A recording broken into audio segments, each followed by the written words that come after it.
संपूर्ण महाराष्ट्रभर आज अजितदादांची शासकीय जयंती आज साजरी होत आहे. आपल्याही तालुक्यामध्ये आमदार साहेबांनी विठ्ठल लॉन्समध्ये ती जयंती आज तिथं कार्यक्रम शिबिराच्या रूपानं केलेला आहे. परंतु तालुक्यातील कार्यकर्त्यांचे मनोगत अभिवादन त्यांना करता यावं खरं म्हणून आज मी इथं जयंतीचा कार्यक्रम आपण आयोजित केला आहे. या कार्यक्रमाचे अध्यक्ष आपल्या पतसंस्था फेडरेशनचे अध्यक्ष आमचे मित्र भाऊ पाटीलजी नवले, कार्यक्रमाला उपस्थित असलेले राज्याचे किसान सभेचे सेलचे अध्यक्ष ॲडव्होकेट वसंतरावजी मनकर साहेब, आपल्या जिल्हा परिषदेचे माजी अर्थकाम बांधकाम समिती सभापती कैलासराव, पर्वतरावजी नाईकपाडी, प्रकाशराव मालुंजकर, मारुतीजी मेंगाळ, अशोकराव देशमुख, बाळासाहेब ताजने, सयाजीराव पोखरकर, रोहिदासजी भोर, सुशांत गजे, भानुदासजी तिकांडे, अशोकरावजी आरोटे, संदीप शेटे, प्रकाश नाईकपाडी, नितीन चासकर, विठ्ठलराव कुमकर, श्रीयुत आपल्या कारखान्याचे कापडणी साहेब, ब्राह्मणवाड्याचे भारत आरोटे, सचिन आपल्या मार्केट कमिटीचे सदस्य सचिन आरोटे, श्रीयुत कुमकर, अनेक तालुक्यातील प्रमुख कार्यकर्ते या जयंतीसाठी उपस्थित आहेत. आमचे हरिभाई तांबोळी, खूप कार्यकर्ते आहेत. बेलापूरची, आमची ब्राह्मणवाड्याची, सगळ्याच परिसरातून आलेली दामणगाव पाटची सर्व दादांवर प्रेम करणारी सर्व कार्यकर्ते, आपल्या राष्ट्रवादी काँग्रेसचे आमचे खूप दिवसाचे अध्यक्ष, आता जरी ते भाजपचे असले तरी खूप काम ह्या राष्ट्रवादीचे यांनी केले, ते आमचे श्रीयुत आभाळे, सर्व बंधू आणि मोठ्या संख्येने उपस्थित आहे. आमच्या भगिनी, पत्रकार मित्रांनो, खरं म्हणजे आज जयंती, अभिवादन जयंतीचं दादांच्या करताना खूप दुःख, हा काही आनंदाचा सोहळा नाही.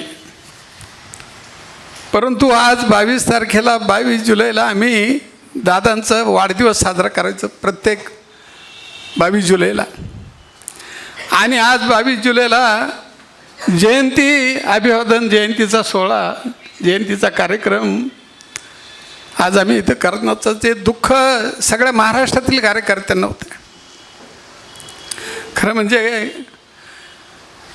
चव्हाण साहेब, यशवंतरावजी चव्हाण साहेब, त्यानंतर शरदचंद्रजी पवार साहेब, आणि आज आपण ज्यांची जयंती साजरी करतो ते अजितदादा पवार साहेब.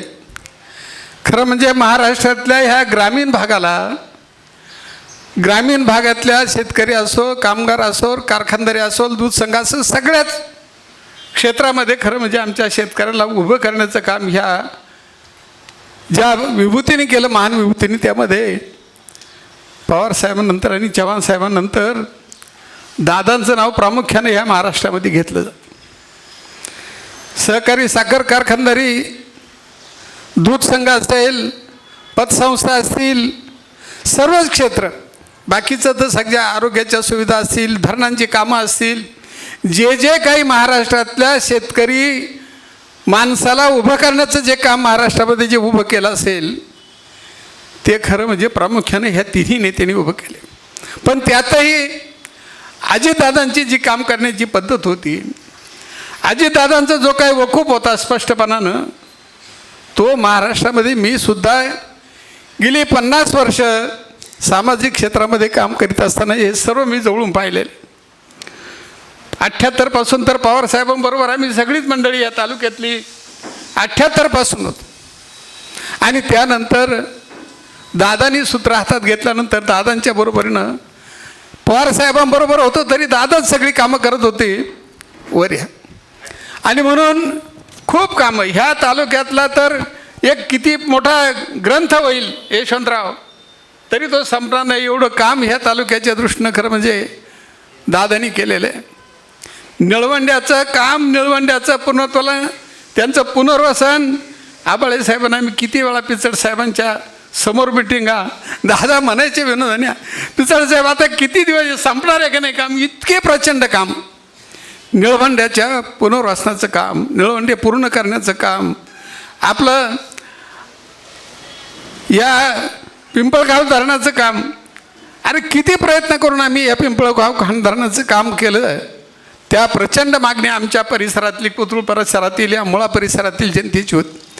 आपण आंबीचीच मागणी करत होतो, खूप मोठं 2 TMCचं धरण झालं पाहिजे, परंतु अभयारण्यामुळं ते होऊ शकलं नाही. परंतु 20 या गावांना असं एक वरदान ठरणारं पिंपळगाव खांडची निर्मिती. नंतरच्या काळामध्ये महायुतीमध्ये NDAमध्ये दादा आम्ही सगळे गेल्यानंतर ह्या तालुक्यामध्ये तर प्रचंड काम दादांच्या नेतृत्वाखाली प्रत्येक तालुक्यातला जो आमदार दादांच्या बरोबर दादांच्या साथीनं गेला त्याला इतकं भरभरून काम या तालुक्यामध्ये आदरणीय आपल्या सर्वांचे लोकप्रिय आमदार डॉक्टर किरणजी लामटे साहेब यांच्या नेतृत्वाखाली जवळजवळ 2700 ते 3000 कोटीची कामं ह्या तालुक्यामध्ये दिली. पर्वतनं सर्वच आमच्या कार्यकर्त्यांनी सांगितलं, कारखाना रोड असेल, आपलं स्टँड असेल, आपलं बाजारतळ असेल, किती कामं, अरे हजारो कोटीची कामं, रस्त्यांचं तुमचं कॉन्क्रिटीकरणाची कामं असतील, अनेक रस्त्यांची कामं असतील, दवाखान्यांची कामं असतील, मागेल त्याला पैसा देणं अर्थ खातं आपल्याकडं होतं. आणि म्हणून दादांना खूप काम ह्या महाराष्ट्रातलं ह्या तालुक्यातलं करतात. खरं म्हणजे अगस्ती सहकारी साखर कारखान्याची निर्मिती 92ला शरदचंद्र पवार साहेबने केली. आणि त्यावेळेचा सुरुवातीचा काळ थोडा वेगळा होता, आम्हाला काही अनुदान काही शासकीय मिळत होते आणि म्हणून तो झाला. परंतु अडचणीच्या काळामध्ये दादानी खूप मदत अगस्ती सहकारी साखर कारखान्याला केली. आणि म्हणून खरं म्हणजे किती आठवणी सांगितल्या दादांच्या कामाचं. आम्ही तर वसंतरावने सांगितलं त्यांचं काम किती वाजता सुरू व्हायचं. मला एक वसंतराव एक आठवतं एक क्षण, आमची यशोमंदिर संस्था मुंबईची, आपल्या ब्राह्मणवाडीची यशोमंदिर संस्था, तिची एक काहीतरी थोडी अडचण आली होती आणि ही सगळं संचालक मंडळ माझ्याकडे आलं होतं. दादांची वेळ काही अडचणी त्यांना सांगायच्या होत्या. तुम्हाला सांगतो वसंतराव 5:30 वाजता पुण्याच्या त्या रेस्ट हाऊसला, सर्किट हाऊसला 5:30 वाजता ब्राह्मणवाड्याचं आमचे यशोमंदिरची मंडळी आणि आम्ही, म्हणजे अंधारच होता. अशी काम करण्याची पद्धती, असा काम करणारा नेता ह्या महाराष्ट्रामध्ये परत होणे नाही. भाऊ पाटलांना सांगितलं ते खरं आहे. अनेक लोक असे आहेत की ज्यांचा काही संबंध आला नाही दादांचा, त्यांच्याकडून काही दादांचं काही देणं घेणं नव्हतं. पण एक कर्तव्यपरायण नेता, बोलेल तसं वागणारा, बोलेल ते काम करणारा, ही जी काय प्रतिमा महाराष्ट्रातल्या सर्वसामान्य माणसामध्ये निर्माण झालेली होती, तो माणूस खरं म्हणजे दादांच्या निंदानं हळाहळा रडला. किती दिवस रडत होती महाराष्ट्रातली सगळी. आम्ही तर 8-15 दिवस, मी 3-4 दिवसांनी बारामतीला गेलतो. स्मशान शांतता त्या सगळ्या बारामती तालुक्यामध्ये. इतका प्रचंड दुःख बारामतीच नव्हे तर सगळ्या महाराष्ट्रातल्या जनतेला झालेलं होतं. आणि म्हणून खरं म्हणजे आजची जयंती करतानाचं दुःख सगळ्या महाराष्ट्रातल्या परंतु तरीसुद्धा अभिनंदन केलं सगळ्या मंडळींनी, महाराष्ट्र सरकारचं सुद्धा, की ह्या आमच्या मोठ्या नेत्याचं, आमच्या लोकनेत्याची जयंती, शासकीय जयंती म्हणून त्यांनी जी याच्यामध्ये त्याचा निर्णय घेतला, तो अत्यंत खरं म्हणजे अभिनंदन करण्यासारखा तो निर्णय. ती जयंती आज साजरी होत आहे. आज प्रत्येक तालुक्यामध्ये त्याच्या शिवराज्या निमित्तानं कार्यकर्त्यांची, काही लोकांची मनोगत व्यक्त करून घेणं, त्यांच्या कामाच्या अडचणी समजून घेण्यासाठी आज त्यांनी आपल्या याच्यामध्ये कार्यक्रम, मला वाटतं विठ्ठल लॉन्समध्ये कार्यक्रम ठेवलेला आहे. आणि म्हणून आमदार साहेब तिकडे आहेत. परंतु या कार्यकर्त्यांच्या भावना, कार्यकर्त्यांना आपल्याला अभिवादन करण्यासाठी एक छोटंसं व्यासपीठ आम्ही सकाळी पतसंस्थेत केलं आणि ते जिल्हा बँकेतून सगळ्या मंडळींना एवढं आमंत्रण देता आलं. बरेचशा मोठ्या संख्येने आपण सगळेजण आलात. आणि म्हणून खरं म्हणजे दादांचं खूप स्वप्न ह्या महाराष्ट्राच्या संदर्भातलं होतं, खूप स्वप्न. परंतु ती सगळी स्वप्नच राहतात की काय, कारण आज दादांसारखा एक खंबीर नेता, ही सगळी महाराष्ट्रातली सहकारी चळवळ, ह्या चळवळीला आधार आज तरी कोणी त्याच्यात राहिलेलं नाही. आणि म्हणून सगळी आम्ही साखर संघाची मिटिंग होती मागच्या आठवड्यामध्ये, सगळे महाराष्ट्रातले कारखान्याचे चेअरमन आले होते आणि सगळी मंडळी हेच दुःख व्यक्त करत होती, अगदी जयंत पाटला साहेबांपासून तर सगळी मंडळी. कारण आज हे प्रामुख्यानं मांडणारं व्यासपीठ, खंबीरपणे मांडणारं मग ती अमितभाई शहासाहेब असतील, यांच्याकडे सुद्धा आता अनेक वेळा गेले, कारखान्यांचे प्रश्न, सहकारी चळवळीचे प्रश्न त्यांना समजावून सांगितले. आणि म्हणून आज ते मिटिंगाला होऊन त्याला अडचणी सोडवण्याचं कामसुद्धा केंद्र सरकार आणि राज्य सरकार करते.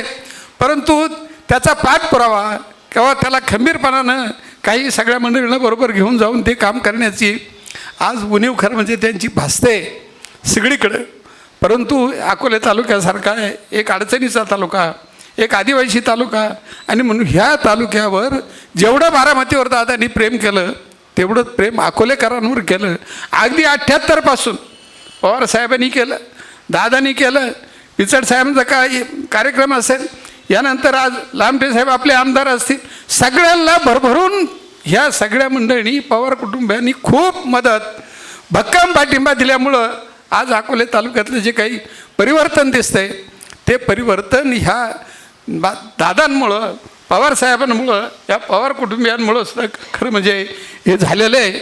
आणि म्हणून आज हे त्यांना त्यांची जयंती आज इथं अभिवादन करताना प्रत्येक माणसाला जे दुःखात आपलं हे जयंती साजरी होते, जयंती करतो आहोत, ती पहिली जयंती दुःखाची जयंती 5.5 महिनेच झाले दादांना जाऊन. आणि म्हणून आज खरं म्हणजे त्यांचा वाढदिवस साजरा करण्याचा दिवस, ती जयंती आज आपण इथं करतो आहोत, अभिवादन करतो आहोत. हे दुःख आज सगळ्या महाराष्ट्राला आहे. आणि म्हणून आपण सगळे तालुक्यातील प्रमुख कार्यकर्ते आलात, आपल्या प्रत्येकाचा स्पर्श दादांशी झालेला आहे. माझा तर मला खूप मोठा सहवास दादांचा मिळाला. 10 वर्ष महानंदावर काम करण्याची मला संधी मिळाली. त्या काळामध्ये पिंपळगाव खाणची सातत्यानं पाठपुरावा करण्याला, महानंदाच्या मिटिंगला गेल्यानंतर दादांना त्याची आठवण करून देणं, बाकीच्या कारखान्याच्या कामाची आठवण करून देणं, हे सगळं काम अतिशय जवळून त्यांनी जी संधी मला दिली, जिल्हा बँकेसारखे 6 वर्ष चेअरमन म्हणून काम करण्याची संधी दादांनी दिली. अशी अनेक महाराष्ट्रातल्या कोणत्याही कारखान्याच्या इलेक्शनला ते जात नाहीत, परंतु अगस्ती कारखाना टिकला पाहिजे, एक अडचणीचा कारखाना. आणि म्हणून सातत्यानं खूप मदत दादांनी आपल्या सगळ्या तालुक्याला, आपल्या सर्वांनी केली. व्यक्तिगत माझ्यावर तर प्रेम होतं, पण असे असंख्य कार्यकर्ते आहेत की ज्यांच्यावर खूप जीवापाड प्रेम दादांनी केलं. आजही सुनेत्राताई त्यांच्या पावलावर पाऊल ठेवून काम करतायत. अनेक वेळा त्यांच्याकडे जाण्याचा प्रसंग आला. कारखान्याच्या सुरुवातीचं जे काही आम्हाला एक 7 कोटीचा आमचा प्रस्ताव अडकला होता, ताईंनी फोन करून जॉईंट रजिस्टरला न्या सांगून ते ताबडतोब 3ऱ्या दिवशी मंजूर करून. आणि म्हणून ही प्रक्रिया सातत्यानं चालू राहील. परंतु दादांसारखा लोकनेता महाराष्ट्रामध्ये पुन्हा होणं नाही. आणि म्हणून आपल्या तालुक्याच्या वतीनं, आपल्या सगळ्या कार्यकर्त्यांच्या वतीनं मी दादांना विनम्र भावपूर्ण अभिवादन करतो, आदरांजली अर्पण करतो आणि थांबतो. जय हिंद, जय महाराष्ट्र. धन्यवाद गायकर साहेब.